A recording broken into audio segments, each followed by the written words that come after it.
જય શ્રી કૃષ્ણ ફ્રેન્ડ, તમારું સ્વાગત છે મારી આશાપુરા રેસીપી ચેનલમાં. તો આજે હું તમારી સાથે વટાણામાંથી બનતી નવી રેસીપી એક શેર કરવાની છું. જો તમે એકવાર બનાવીને ખાશો તો હોટલનું ખાવાનું પણ ભૂલી જશો અને વારંવાર બનાવીને ખાવાનું મન થશે. તો ચાલો ફ્રેન્ડ, હવે આપણે રેસીપી બનાવવાનું સ્ટાર્ટ કરીએ. તો ફ્રેન્ડ, હવે આપણે રેસીપી બનાવવાનું સ્ટાર્ટ કરીએ. સૌ પ્રથમ મેં અહીંયા 150 ગ્રામ જેટલા જે લીલા વટાણા આપણે આવે છે અત્યારે ફ્રેશ વટાણા તે મેં લીધા છે. એને આપણે મિક્સર જારમાં એડ કરવાના છે. ત્યાર પછી મેં અહીંયા 4 થી 5 કળી જે લસણની આવે છે આપણે તે લીધી છે. અહીંયા મેં એક મરચી આવે છે તેના 2 ટુકડા કરી અને એક મરચી લીધી છે. ત્યાર પછી મેં અહીંયા અડધી ચમચી જેટલું આખું જીરું આવે છે તે એડ કરવાનું છે. જીરું એડ કરવાથી આપણા શાકમાં ખૂબ જ સારો એવો સ્વાદ આવશે.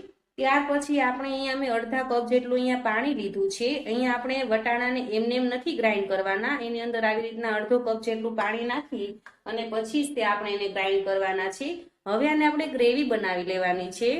તો ફ્રેન્ડ, અહીંયા આપણી ગ્રેવી તૈયાર થઈ ગઈ છે. આ રીતના આપણે બધા જ વટાણાને આવી રીતના ગ્રાઇન્ડ કરી લેવાના છે. ત્યાર પછી એને આપણે બાઉલમાં ટ્રાન્સફર કરી લેવાનું છે આ બધું જ ગ્રેવીને. ત્યાર પછી મેં અહીંયા ચણાનો લોટ લીધો છે. આ એક મોટી ચમચી છે અને વજનથી જોઈએ તો વજનમાં 50 ગ્રામ જેટલો છે. અહીંયા વટાણા આપણે 150 ગ્રામ લીધા હતા અને ચણાનો લોટ આપણે 50 ગ્રામ જેટલો લેવાનો છે. અડધી ચમચી આપણે મીઠું એડ કરવાનું છે. અડધી ચમચી અહીંયા ધાણા જીરું પાવડર એડ કરવાનો. અડધામાંથી અડધી ચમચી લાલ મરચું પાવડર એડ કરવાનો. અડધામાંથી અડધી ચમચી હળદર પાવડર એડ કરવાનો. ત્યાર પછી આ પેસ્ટ આપણે તૈયાર કરી લેવાની છે. આવી રીતના બધું જ મિક્સ કરી લેવાનું છે. આ એકદમ અહીંયા આપણે સારી રીતે મિક્સ કરવાનું છે, ચણાની લોટની ગાંઠ ના પડે એવી રીતના. ફ્રેન્ડ, તમે આ એકવાર વટાણાનું શાક બનાવીને જરૂર રેસીપી ટ્રાય કરજો. અને અહીંયા તમે વટાણા પનીરનું તો સબ્જી ખાવાનું ભૂલી જ જશો જો આ એકવાર તમે બનાવી અને સબ્જી ખાશો તો ફ્રેન્ડ, અહીંયા આપણે આ રીતના પેસ્ટ બનાવી લેવાની છે. તમે જોઈ શકો છો કે આને આપણે થિકનેસ આવી રાખવાની છે, એકદમ જાડી પણ નહીં અને એકદમ પતલી પણ નહીં. ત્યારબાદ મેં આ કાણાવાળી અહીંયા પ્લેટ લીધી છે. એને આપણે તેલ અથવા ઘીથી ગ્રીસ કરી લેવાની છે. અહીંયા આપણે કાણાવાળી જ પ્લેટ લેવાની છે. આને તમે દેશી ઘીથી ગ્રીસ કરવી હોય તો તમે દેશી ઘીથી પણ ગ્રીસ કરી શકો છો. ત્યાર પછી આ પેસ્ટને બધી જ આવી રીતના આમાં એડ કરી દેવાની છે. આવી રીતના બરાબર આપણે પ્લેટની અંદર સેટ કરી દેવાની છે. ત્યાર પછી મેં અહીંયા સ્ટીમર લીધું છે અને એની અંદર આપણે પહેલેથી જ ગરમ પાણી કરવા રાખી દીધેલું હતું. અહીંયા આપણે પાણી પહેલેથી જ ગરમ કરી રાખવાનું. અહીંયા આપણે ઠંડા પાણીની અંદર પ્લેટ એડ નથી કરવાની.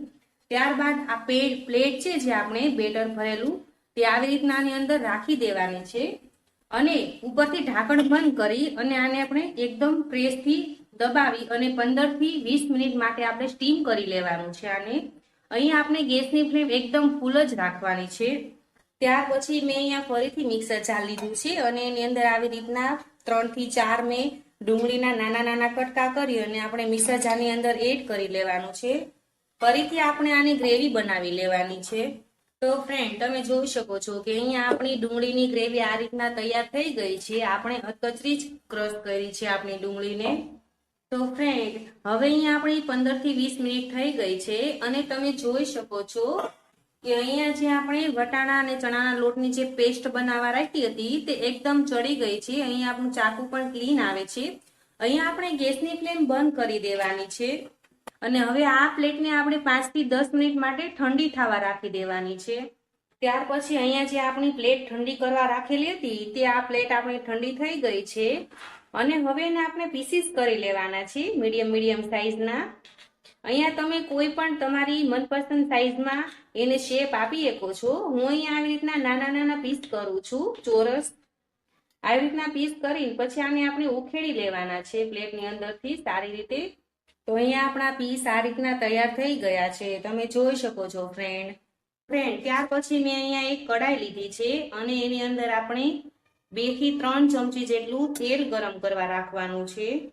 ત્યાર પછી એની અંદર આપણે બધા મસાલા એડ કરવાના છે. મેં અહીંયા અડધી ચમચી જેટલી રાઈ એડ કરું છું. અડધી ચમચી જેટલું અહીંયા આખું જીરું આવે તે એડ કરું છું. અડધી ચમચી જેટલી અહીંયા હિંગ એડ કરું છું. અડધી ચમચી અહીંયા હળદર પાવડર એડ કરું છું.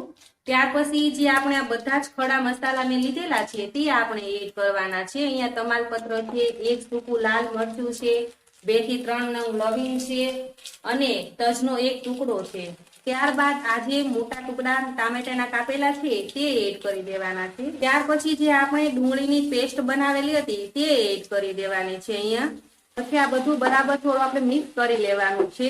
અહીંયા આપણે અડધી ચમચી જેટલી ખાંડ એડ કરવાની છે, અડધી ચમચી જેટલું મીઠું એડ કરવાનું છે, પાવડર એડ કરવાનો, અડધી ચમચી જેટલું અહીંયા ધાણા જીરું પાવડર એડ કરવાનું છે. ત્યારબાદ આ બધી જ વસ્તુને આપણે સરખી રીતે મિક્સ કરી લેવાની છે. તમે જોઈ શકો છો કે અહીંયા આપણી ગ્રેવીમાંથી તેલ છૂટું પડી ગયું છે અને આપણી એકદમ ગ્રેવી પણ એકદમ સરસ મજાની થઈ ગઈ છે.